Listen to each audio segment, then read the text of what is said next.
tarde a vocês. Estamos chegando aqui ao final do nosso terceiro dia do Febraban-Tech.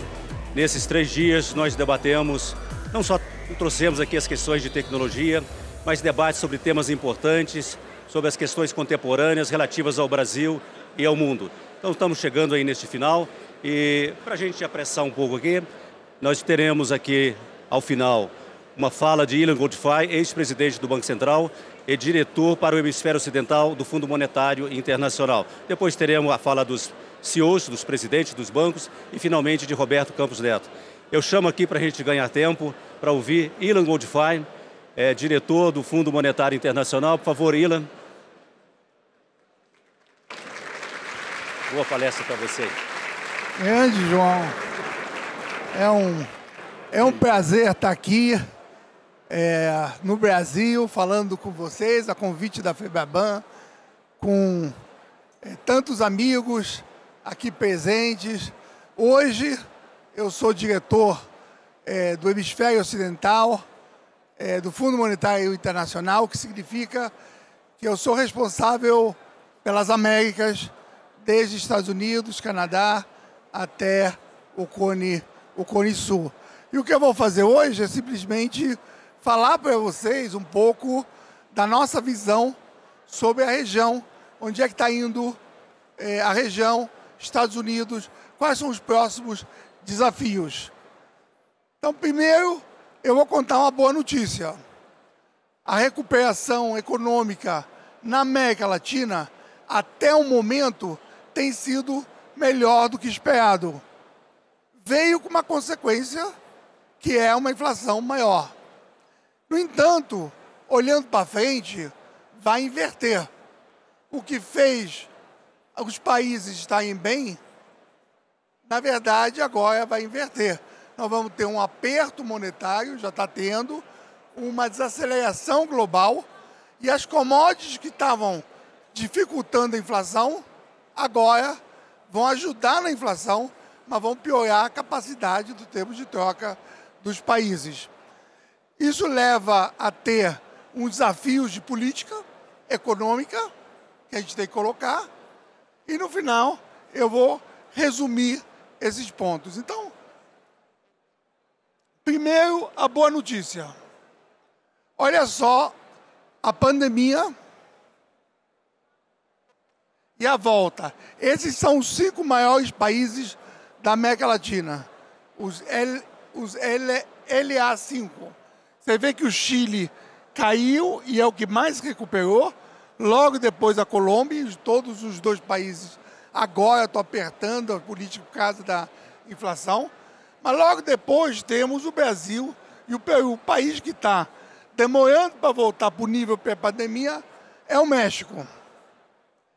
Agora, quando você olha esse ano, você vê que esse ano a recuperação continua no primeiro trimestre e no segundo trimestre desse ano. Ou seja, vocês estão vendo que a recuperação continua sendo uma boa notícia, o consumo está sendo forte em todos os países e as exportações, principalmente daqueles que dependem das commodities. Agora, o efeito desse crescimento, que tem sido uma boa notícia para a América Latina, é que a inflação voltou. E quando a inflação volta em todos os países, um atrás do outro, é porque esse é um fenômeno global. Tem menos a ver com questões idiosincráticas de cada país, mas o impacto geral é que veio. E você vê que uma parte é energia, ou seja, petróleo, outra parte é comida, mas tem uma parte recente que já é inflação generalizada. E a inflação que tem a ver com as cadeias produtivas de bens que fizeram começar a subir aqui, enquanto o serviço caía, o serviço deu uma volta e agora tanto os bens quanto o serviço estão subindo e a inflação se generalizou no mundo. Agora, uma boa notícia para a América Latina é que os bancos centrais da região foram os primeiros a reagir no mundo.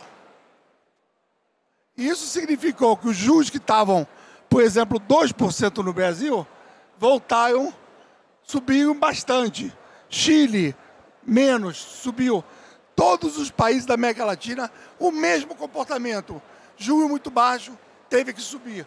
Agora, uma boa notícia é que quando você olha a expectativa de inflação, que é essa linha comparada com o triângulo, que é a meta de inflação, quando você olha para 2024, essa reação rápida dos bancos centrais conseguiu manter ancorada a inflação longa para 2024. Quando você olha o curto prazo, a inflação alta e foi subindo. Mas ninguém acha que isso significa uma perda de controle. Isso vale no Brasil, mas vale também para os outros países. Então essa é a segunda boa notícia que a gente tem. A primeira boa notícia é que a saída da pandemia, o crescimento foi forte. Segundo, os bancos centrais agiram relativamente rápido. Não temos descontrole para 2024, temos uma inflação mais alta que vai demorar para cair. O que está acontecendo agora? Eu acho que os ventos estão começando a mudar de direção. Por uma razão muito, eu diria, quase que tradicional, clássica. Todas as vezes que há um aperto das condições monetárias no mundo, a região sofre. O que significa o aperto das condições monetárias? Significa que os juros no mundo, que estavam em zero há décadas, começaram a subir. Quando o juros sobe no mundo, as condições de financiamento dos países começam a ficar mais caro ou mais escasso. O dólar, normalmente, ganha valor, não perde, ou seja, as nossas moedas começam a depreciar. E é o que é costume, cada um olha para o seu país e diz: o que está acontecendo com minha moeda? Na verdade, não está acontecendo nada com a tua moeda. Está acontecendo é que o dólar, num ciclo de aperto global, ganha valor. Então, o dólar ganha valor, os juros globais sobem e, o mais relevante, é que já se espera uma desaceleração forte no mundo, nos Estados Unidos e na Europa, talvez até perto de uma recessão. E isso que a gente está olhando para frente. Então, só lembrando, a boa notícia, o crescimento foi bom. A má notícia, o crescimento global vai cair muito nos próximos 12 meses. E eu vou mostrar para vocês. Olha o que acontece quando há um aperto do FED, do Banco Central Americano, ou das condições financeiras. Primeiro, que os prédios, o custo do dinheiro sobe, o câmbio deprecia, e olha o fluxo de capital. Esse é o fluxo de capital acumulado desde que o FED começou a falar em subir juros. Negativo. Negativo, negativo, negativo. O que é negativo? A saída ou o fluxo de capital para a região, em vez de vir para o Brasil, para os países Brasil, Argentina, México, Chile, Peru, em vez de vir para esses países, quando há aperto, começa a sair. E olha, isso aqui que eu estou escrevendo para vocês não é uma previsão, isso é simplesmente o que já aconteceu. Olha o acumulado negativo. E um dado interessante, quando você olha a última coluna lá, é a quantidade de emissões soberanas dos países e corporativas no último trimestre, quase zero. Ou seja, esse aperto global já está aí. E qual é a consequência? Quando eu digo que a consequência é que a gente tem um choque clássico, esse choque clássico, na verdade, é o seguinte: nós tivemos o primeiro choque, que foi a pandemia. Tem nada menos clássico do que isso. A cada 100 anos acontece uma coisa assim. Depois teve uma invasão da Ucrânia pela Rússia. Nada tradicional. Agora, esse terceiro choque, esse a gente sabe o que acontece. E o que acontece está nesses gráficos aqui. Primeiro, as taxas de juros e o financiamento local, empréstimos, começam a ficar mais caros nos países. Olha lá quanto. A cada 100 basis points, você sobe em média quase 1,5% aqui, ó. 150 basis points. a cada 100% de aumento de juros lá fora, aqui os juros sobem, aqui eu digo, não no Brasil só, na região, 150 basis points. Além disso, você vê que logo no começo o risco Brasil, o risco da região sobe, só depois de alguns meses que ele estabiliza. Mas no começo ele sobe. E finalmente, e é o ponto principal, olhando para frente dos riscos, é que toda vez que você tem um aperto das condições monetárias nos Estados Unidos, você perde quase 0,5% do PIB. Ou seja, a boa notícia que eu comecei, que os países recuperaram, que estão crescendo, olhando para frente, se de fato nós vamos ter uma desaceleração ou uma recessão nos Estados Unidos, isso vai tirar do Brasil, do Peru, da Colômbia, de todos os países da América Latina, uma parte do PIB de crescimento. Muito bem. Qual é o risco que a gente tem até agora? Muitos de vocês estão se perguntando, mas isso estava acontecendo até agora sem nem muita consequência, tem nada de ruim acontecendo até agora. Não tem mesmo. Por quê? Porque com o choque da guerra da Ucrânia, as commodities subiram. E todo mundo que exporta commodities, que é a maioria da América do Sul, teve um efeito mitigador. Só que agora a gente vai ter os juros subindo, com commodities caindo. Como é que você sabe que os commodities vão cair? Primeiro, com o crescimento global diminuindo e recessão global, tende a cair commodities. Segundo, não estou adivinhando nada. Já começou a acontecer. Então nós vamos ter que enfrentar um mundo mais adverso sem as nossas maiores exportações subindo, na verdade, caindo. Isso faz com que as moedas locais depreciem. Quando vocês veem o real, quando vocês veem outras coisas depreciando, tem a ver com o ciclo do dólar, que está relacionado com commodities caindo. E você vê agora as projeções do FMI, que a cada período, a cada coluna é uma revisão nova. E a última revisão é menor do que as anteriores. Não para 2021. 2021 ficou bom, mas para 2022 e 2023. Muito bem. O que eu vou apresentar agora é um conjunto de projeções para a região, para o hemisfério ocidental, a região que eu supervisiono, que vai desde as Américas do Norte até a América do Sul. Como vocês estão vendo aí, primeiro e mais importante, Estados Unidos.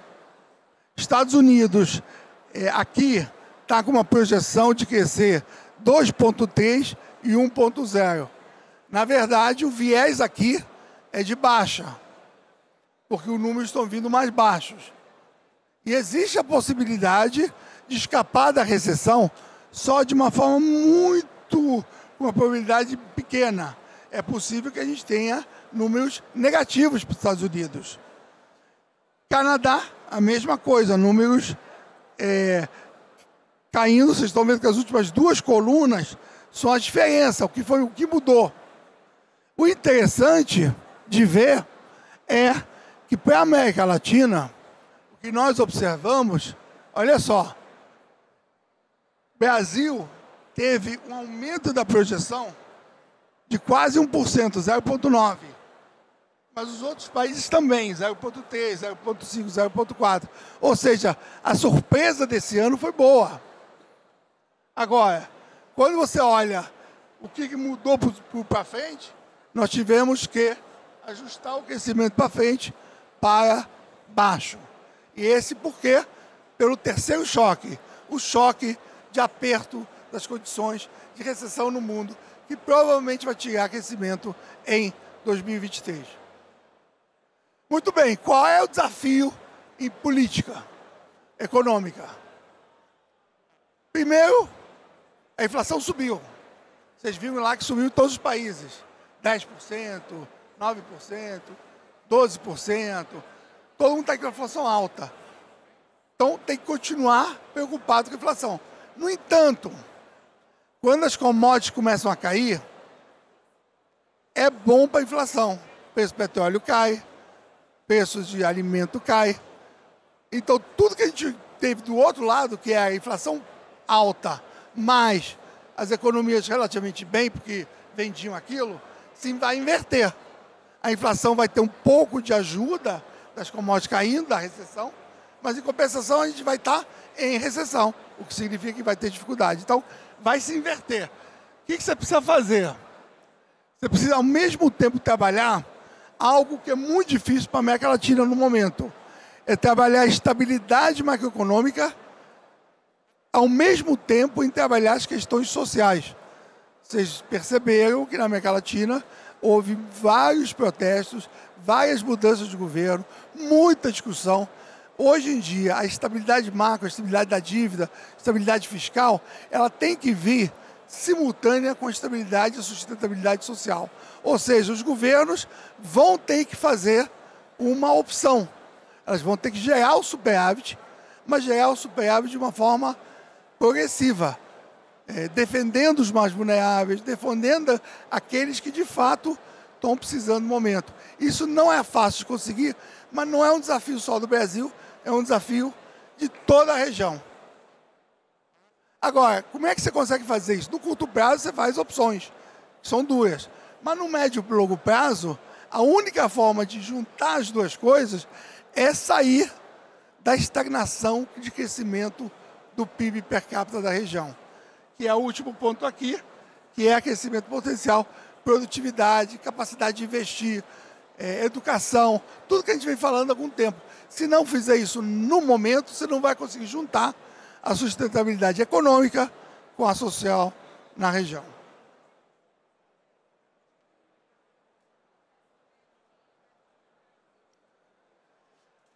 Resumindo,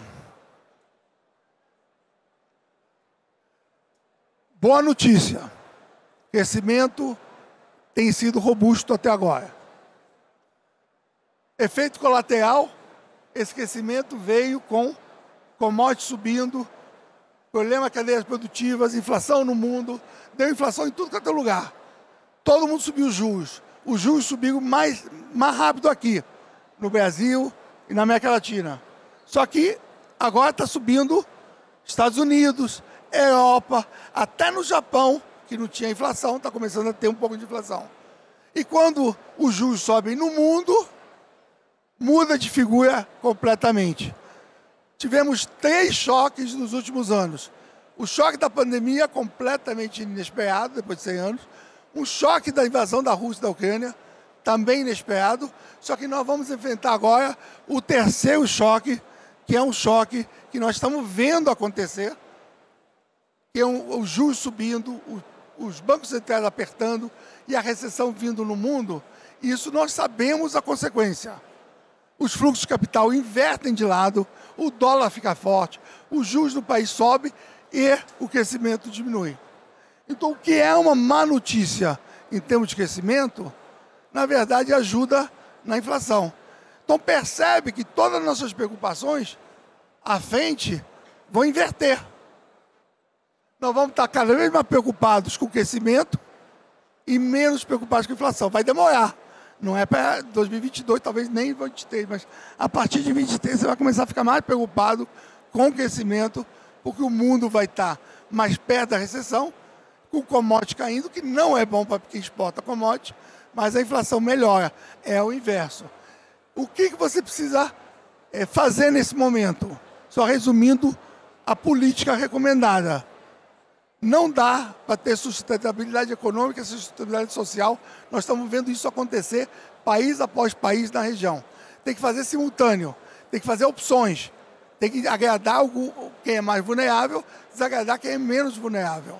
Para fazer isso, no curto prazo, dá para fazer, usando capital político. Mas, a longo prazo, nós vamos ter que sair da estagnação de produtividade, de crescimento baixo, que na América Latina está há 3 décadas. Muito obrigado e parabéns aos organizadores. Tchau, tchau. Tchau, você.